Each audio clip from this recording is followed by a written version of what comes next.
வருகிற 2026 ஏப்ரல் 23 சட்டமன்ற தேர்தல் நெருங்கி வரும் நிலையில் என்டிஏ கூட்டணியில் அதிமுக பாஜக இடையே தொகுதி பங்கீடு குறித்த உடன்பாடு கையெழுத்தாகியுள்ளது. இது குறித்த மேலும் கூடுதல் விவரங்களை எமது செய்தியாளர் ராஜகுமரன் வழங்க கேட்கலாம்.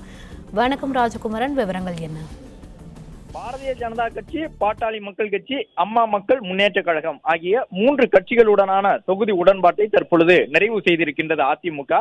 அந்த கட்சிகளுக்கெல்லாம் கணிசமான தொகுதிகள் ஒதுக்கப்பட்டு மொத்தமாக 56 தொகுதிகள் இந்த 3 கட்சிகளுக்கும் வழங்கப்பட்டிருக்கக்கூடிய நிலையில்தான் சற்று முன்பாக செய்தியாளர்களை சந்தித்த அதிமுக பொதுச் செயலாளர் எடப்பாடி பழனிசாமி அதிமுக தலைமையிலே ஆட்சி அமையும் என்ற கருத்தை சொல்லியிருக்கின்றார்.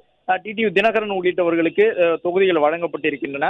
எந்தெந்த தொகுதிகளில் எல்லாம் போட்டியிடப் போகின்றார்கள் என்ற விவரமும் விரைவில் பேசி தீர்வு கண்டு அது தொடர்பான தகவலையும் நாங்கள் கூறுவோம் என்ற கருத்தை தற்பொழுது அதிமுக பொதுச் செயலாளர் எடப்பாடி பழனிசாமி கூறியிருக்கின்றார். ஏனென்றால் இப்பொழுது எத்தனை இடங்களில் போட்டியிடப் போகின்றார்கள் என்பது இறுதி செய்யப்பட்டிருக்கின்றது. அந்த முக்கியமான 3 கட்சிகளுக்கும் அடுத்த கட்டமாக அவர்கள் போட்டியிடக்கூடிய தொகுதிகள் என்ன, அந்த தொகுதிகளுடைய வேட்பாளர்கள் யார் என்ற தகவலை எல்லாம் பெற வேண்டிய அவசியம் இருக்கின்றது. அந்த அடிப்படையிலே ஒவ்வொரு கட்சியும் தாங்கள் போட்டியிடக்கூடிய தொகுதி தொடர்பாக அதிமுக தலைமையிடம் கருத்துக்களை சொல்லியிருக்கின்றார்கள்.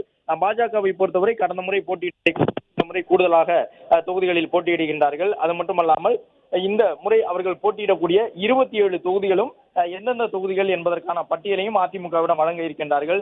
2021 தேர்தலுடன் ஒப்பிடும் பொழுது பாஜகவிற்கு 7 தொகுதிகள் கூடுதலாக வழங்கப்பட்டிருக்கின்றன. அதே நேரம்